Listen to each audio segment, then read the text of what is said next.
అండి ఇక్కడ మనం శ్రీ లక్ష్మీనారాయణ స్వామి వారి ఆలయంలో ఉన్నాము. మనం ఇక్కడ ఆలయం లోపలికి వచ్చామండి. ఇక్కడ జాతర కార్యక్రమాలు అనేవి జరుగుతున్నాయి. గత 10 రోజుల నుంచి కూడా ఈ జాతర అనేది జరుగుతుంది. ఇప్పుడు మనం ఈ ఆలయాన్ని మన వ్యూవర్స్ కి పరిచయం చేయనున్నాం. నాతో పాటు మీరు కూడా దర్శించుకోండి.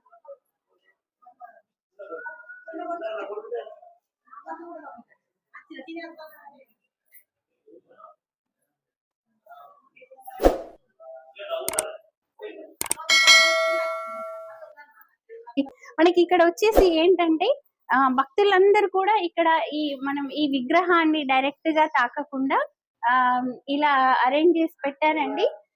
మనకి ఈ జాతర టైంలో వచ్చేసి ఇలా పేలాలు ఉంటాయి కదండి, అవి మాత్రం స్వామి వారికి ప్రసాదంగా సమర్పించుకోవటం జరుగుతుంది. మనకి ఈ ఆలయం వచ్చేసి కృష్ణశిలతో నల్లరాతితో చేయబడి ఉందండి. ఈ ఆలయం పైన చెక్కినటువంటి ఈ విగ్రహాలు గాని శిల్పకళ గాని చాలా అత్యద్భుతంగా ఉంది. మనకి ఇక్కడ మనం ఇంతకు ముందు స్వామీజీ వారితో ఇంటర్వ్యూ తీసుకున్నప్పుడు చెప్తున్నారు కదా, ఇక్కడ ఉన్నటువంటి ఈ రాతిపై చెక్కినటువంటి శిల్పాలు ఏవైతే ఉన్నాయో ఇవన్నీ కూడా మహారాష్ట్ర నుంచి, అంటే ఇక్కడ మనకి ఈ జైనత్ గ్రామం నుంచి 100 కిలోమీటర్ల దూరంలో ఉన్నటువంటి ఒక గ్రామంలో చేయించారని చెప్తున్నారు.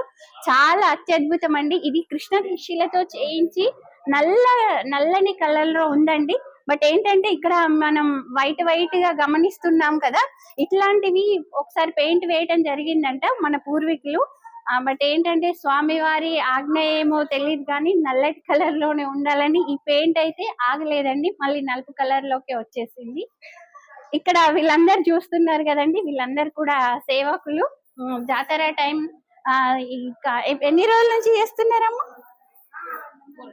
4 డేస్ నుంచి చేస్తున్నారు. వీళ్ళందరినీ మనం తర్వాత ఇంటర్వ్యూ చేసుకుందాం. మనకి ఇక్కడ అక్కడ హయగ్రీవ స్వామి విగ్రహం జరిగిందండి. ఇక్కడ వచ్చేసి మనకి శ్రీ చెన్నకేశవ స్వామి వారి విగ్రహాన్ని అయితే ఇక్కడ ప్రతిష్ఠించారు. ఇక్కడ నలువైపులా ఉన్నటువంటి విగ్రహాలన్నీ కూడా మనకి కృష్ణశిలతోనే ఉన్నాయి.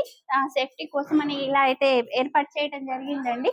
ఇక్కడ వచ్చేసి మనకి ప్రతి ఆలయంలో కూడా గరుత్మంతుడు, అంటే గర్భగుడికి 2 వైపులా కూడా గరుత్మంతుని విగ్రహాలు అయితే ఉంటాయి కదండి. ఇటువైపు ఒకటి అటువైపు ఒకటి కూడా ఉంది. మనకి ఇక్కడ వచ్చేసి శ్రీ గదాధర స్వామి వారి విగ్రహాన్ని అయితే ప్రతిష్ఠించారండి.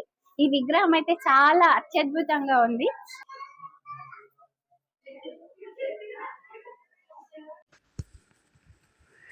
ఇదండి జైనత్ శ్రీ లక్ష్మీనారాయణ స్వామివారి గర్భగుడి.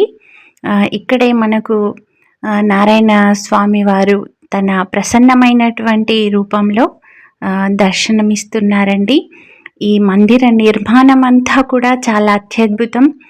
15 సంవత్సరాల చరిత్ర ఉన్నటువంటి జైనత్ శ్రీ లక్ష్మీనారాయణ స్వామివారిని మన వ్యూవర్స్ అందరూ కూడా దర్శించుకోండి. ఇక్కడ ప్రతి సంవత్సరం జాతర కార్యక్రమాలు అవన్నీ కూడా జరుగుతాయి. జై శ్రీమన్నారాయణ స్వామి. జై శ్రీమన్నారాయణ అండి. ఈ స్వామివారు లక్ష్మీనారాయణ స్వామి ఈ దేవాలయం 11వ శతాబ్దంలో నిర్మింపబడ్డది.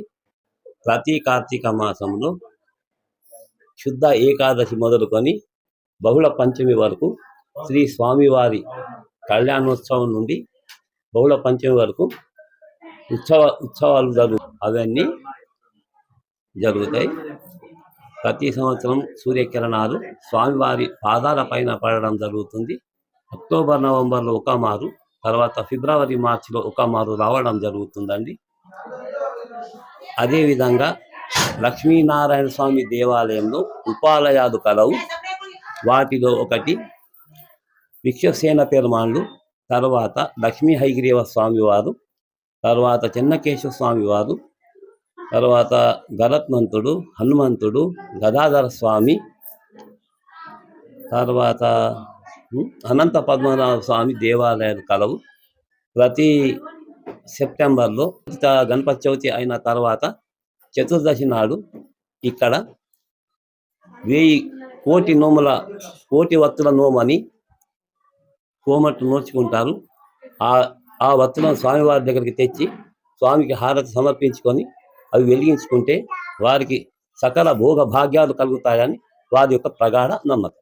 ఇప్పుడు సంవత్సరానికి 2 మార్లు సూర్యకిరణాలు స్వామి వారిని ప్రసరిస్తాయి కదా అవును. స్వామీజీ, అది ఏ టైంలో? అది సమయం ఉదయం, ఉదయం తోడనే స్వామివారి పాదాల పైన సూర్యకిరణాలు పడడం జరుగుతుంది. అంటే ఆ ఏ సమయం మాసంలో? ఫిబ్రవరి మాసాలు. మార్చి ఫిబ్రవరి మాసం. ఇంకొక ఫిబ్రవరి మార్చి అంటే మనకు రథసప్తమి ఫిబ్రవరిలో రావడం జరుగుతుంది. దాన్ని తెలుసుకొని వస్తే చూసే అవకాశం కూడా ఉంటుంది. తర్వాత అక్టోబర్ నవంబర్ అంటే మనకు వాతావరణం సరిగా ఉండదు కాబట్టి చూసే అవకాశం ఉండదు. ఉండదు. ఇప్పుడు సూర్యకిరణాలు అనేవి ఇప్పుడు ఇక్కడ మేమైతే చూస్తున్నాం స్వామీజీ, మనకి టెంపుల్ బయట నుంచి తప్ప ఎక్కడి నుంచి కూడా వచ్చే సూర్యకిరణ అవకాశం లేదు. అయినా ఆ టైంలో ముందుగా స్వామివారి పాదాలపై నుండి వక్షస్థలం వరకు పడే అవకాశం ఉంటుంది. అలా ఎన్ని రోజులు? ఒక రోజు, 10 days 10 days రావడం కంటిన్యూ 10 days కంటిన్యూ 10 రోజులు రావడం. 10 రోజులు. ఈ ఆలయానికి ఎన్ని సంవత్సరాల చరిత్ర ఉండొచ్చు? ఈ ఆలయానికి దాదాపు 1500 సంవత్సరాల చరిత్ర. 1500 సంవత్సరాల. ఈ ఆలయం ఏం చేయబట్టి దాదాపు 700 సంవత్సరాలు అవుతుంది. మా వంశం వాళ్ళు చేయాలి. మీ పూర్వీకుల 700 సంవత్సరాలు. ఇదైతే ఇప్పుడు ఇక్కడ అంటే మేము విన్నాం స్వామీజీ, రాతితోనే నిర్మించబడిందని. అవును, ఇది మొత్తం రాతితో నిర్మించబడ్డది. మనకు ఈ పిల్లర్లకు జెయింట్ అనేది ఉన్నది కానీ మనకు కనబడే అవకాశం లేదు. మరి అక్కడక్కడ వైట్ కలర్ లాగా కనిపిస్తుంది స్వామీజీ, అదే మన పెయింట్ చేయించిందా మళ్ళీ? ఇంతకు ముందు మన పూర్వీకులకు తెలియకుండా సున్నం వేయడం జరిగింది. డంగు చున్నం అని అప్పుడు ఆ కాలంలో తయారు చేసేవారు కాబట్టి అది విషయం. అయినా అది ఆగట్లేదు. ఇది ఇప్పుడు ఈ శిల ఉంది కదా స్వామీజీ, ఇది ఏం శిల అంటారు అయితే? అంటే నల్లరాతి, శిల్పకళ. నల్లరాతి మొత్తం నల్లరాతి. ఇది మరి దీనిపైన చెక్కినటువంటి ఈ శిల్పాలు, ఈ ఆర్ట్ ఏదైతే ఉందో ఇది ఎక్కడ చేయించారు స్వామీజీ? ఇక్కడ నుండి దాదాపు ఒక 100 కిలోమీటర్ల దూరంలో మహారాష్ట్ర నుండి తయారు చేసి ఇక్కడ తేవడం జరిగిందని చెప్పడం జరిగింది. అంటే పర్టికులర్ గా అన్నట్టు తెలియదు, మీరు విన్నారా? మా పూర్వీకులు చెప్పింది మేము చెప్పడం. స్వామి వారి విగ్రహం ఎంత హైట్ ఉండొచ్చు? 6 feet. 6 feet ఉంటుంది. 6 feet ఉంటుంది. స్వామి వారి పక్కన లక్ష్మీదేవి వారు, తర్వాత గోదాదేవి అంటే మనకు ధనుర్మాసంలో కొన్ని పాశురాలు ఉంటాయి, 30 పాశురాలు. వాటిని అనుసంధించి గోదాదేవి కళ్యాణం కూడా ఇక్కడ జరగడం జరుగుతుంది. తిరుప్పావ. ఇప్పుడు ఇక్కడ సత్యనారాయణ స్వామి వారి వ్రతాలు జరుపుకోవడం జరుగుతుంది కదా స్వామీజీ, అంటే ఎప్పుడు? అంటే ఎవ్రీ డే, సంవత్సరంలో ఏ రోజైనా జరుపుకోవచ్చు? ఎప్పుడైనా జరుపుకోవచ్చు. కాకపోతే మనకు అమావాస్య రోజున ఒక రోజు చేయాలి. ఇప్పుడు నాకు ఒక డౌట్ ఉండదు స్వామీజీ, ఇప్పుడు ఇంట్లో కనుక సత్యనారాయణ వ్రతాలు చేయాలి అనుకుంటారు కదా, ఆ రోజు వద్దు ఈ రోజు వద్దు అన్నట్టుగా ఉంటది, అది నిజమా? అట్లేముండదు, దానికి వారం అదేముండదు. ఎప్పుడైనా అష్టమి నాడు కూడా చేసుకోవచ్చు. ఎటువంటి దోషాలు ఉన్నా స్వామి వారే చూసుకుంటారు. ఒక అమావాస్య జై శ్రీమన్నారాయణ. ఇక్కడ ఉన్నటువంటి వీళ్ళందరూ కూడా ఈ లక్ష్మీనారాయణ స్వామి వారి సంబరాలలో సేవకులండి. జై శ్రీమన్నారాయణ. జై శ్రీమన్నారాయణ. జై శ్రీమన్నారాయణ. జై శ్రీమన్నారాయణ. అందరికి నమస్కారం అమ్మ. నమస్కారం అమ్మ. ఎంతమంది ఉన్నారండి మీరు? మేము 27 మెంబర్స్ ఉన్నాము. 27 మెంబర్స్ ఉన్నారంట అండి వీళ్ళు. మీరందరూ కూడా జైనత్ గ్రామం నుంచి ఉన్నారు. అయితే మీరు ఇప్పుడు ఎన్ని రోజులుగా సేవా కార్యక్రమాలు చేస్తున్నారు? మేము ఇప్పుడు ఫస్ట్ టైం ఒక సంకల్పం పెట్టుకున్నాము. అంటే వేరే ఇప్పుడు తిరుపతికి పోయి సేవ చేస్తున్నాం అందరము, మన సూర్యనారాయణ స్వామి దగ్గర మనం ఎందుకు సేవ చేయొద్దని మేము ముందుకొచ్చి మహిళలము స్వచ్ఛందంగా సేవ చేయడానికి మేము ముందుకు వచ్చినాము. ఎవరైతే మేము నారాయణ స్వామికి సేవ చేస్తా అన్న వాళ్ళని మేము ఫస్ట్ తీసుకోవడం జరిగింది. తర్వాత మేము చేసిన సేవ మా గ్రామం వాళ్ళు కానీ, మళ్ళీ విలేజ్ వాళ్ళు, వేరే గ్రామస్తులు కానీ, లేదా డిస్ట్రిక్ట్ లెవెల్లో కానీ ఎక్కడి నుండి వచ్చి ఇక్కడ సేవ చేసుకోవాలా, వాళ్ళు కూడా అలా జన్మ ధన్యం చేసుకోవాలన్న ఒక సంకల్పంతో మేము ముందుగా ఒక 25 మెంబర్స్ సేవ చేయడానికి ముందుకు వచ్చినాము. ఓకే చాలా మంచి నిర్ణయం అమ్మ. అంటే గత 4 రోజులుగా చేస్తున్నారా సేవా 3 days అవుతుంది. 3 days అవుతుంది. అందరు కూడా జైనత్ గ్రామస్తులు, జైనత్ గ్రామస్తులే. చాలా మంచి నిర్ణయం అండి. ఎప్పుడు కూడా మహిళలు అన్నింట్లోనే ముందుంటారు. ఇక్కడ మనకి నారాయణ స్వామి వారి సేవా కార్యక్రమాలలో కూడా ఎక్కడికో తిరుపతికి వెళ్ళి చేస్తున్నాం, ఇక్కడ చేద్దామన్న దృఢ సంకల్పంతో ఇక్కడ సేవా కార్యక్రమాలు అనేవి చేయటం జరుగుతుందండి. అన్ని రకాల సేవలు చేస్తున్నారు. అయితే అన్ని రకాల సుప్రభాత సేవ నుండి 6-7 వరకు కూడా మేము సేవ చేస్తున్నాము. ప్రతి మన శివాలయము, గణపతి విగ్రహము, నవగ్రహాలు లోపల, టెంపుల్ దగ్గర, రథ దగ్గర, గజస్తంభం దగ్గర, ప్రతి దాని దగ్గర మేము సేవ చేస్తున్నాము.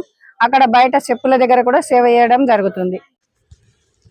ఇదండి జైనత్ శ్రీ లక్ష్మీనారాయణ స్వామివారి ఆలయం గురించినటువంటి చిన్న ఇన్ఫర్మేషన్ మనకైతే అక్కడ పంతులు గారు, ఇక్కడ ఉన్నటువంటి సేవకుల గురించి అన్నీ కూడా మనం చూసాం కదా. ఇప్పుడు 10 రోజుల పాటుగా ఇక్కడ బ్రహ్మోత్సవాలు, జాతర కార్యక్రమాలు అనేవి జరుగుతున్నాయండి. దానికి సంబంధించి ఇలాంటి షాప్స్ అన్నీ కూడా ఇక్కడ ఉన్నాయి. ఇక్కడ వచ్చేసి మనకి గణేష్ విగ్రహం, ఆంజనేయ స్వామి విగ్రహాలు కూడా ప్రతిష్ఠింపబడి ఉన్నాయి. ఇక్కడ మనకు ధ్వజస్తంభం చాలా అంటే చాలా హైట్లో ఉందండి. ఇక్కడ మనకు గర్భగుడికి ఎదురుగా ధ్వజస్తంభం అయితే ఉంటుంది. ఇక్కడ వెనకాల చూస్తున్నారు కదండి రథం. ఇక్కడ మెయిన్గా వచ్చేసి మనకి ఈ జాతర కార్యక్రమంలో లక్ష్మీనారాయణ స్వామి వారికి పేలాలు మహా ప్రసాదంగా పెట్టడం జరుగుతుంది. వచ్చినటువంటి భక్తులందరూ కూడా ఇక్కడ పేలాలు ప్రసాదంగా పెడతారండి. ఇక్కడ మనం ఇందాకైతే గర్భగుడి అంతా కూడా చూసాము. ఇప్పుడు ఈ గుడి వెలుపల ఉన్నటువంటి భాగం ఇవన్నీ కూడా మనం ఈ వీడియోలో చూసేద్దాం. నేను ఇంతకుముందు మీకు ఈ గుడి ప్రతి ఒక్క అంగుళాన్ని కూడా వీడియో రూపంలో షేర్ చేయటం జరిగిందండి. ఆ వీడియో లింక్ను కూడా మీకు డిస్క్రిప్షన్లో ఇస్తాను. ఇదండి జైనత్ శ్రీ లక్ష్మీనారాయణ స్వామి వారి ఆలయం. వీడియో నచ్చితే లైక్ చేయండి, షేర్ చేయండి, సబ్స్క్రైబ్ చేసుకోండి.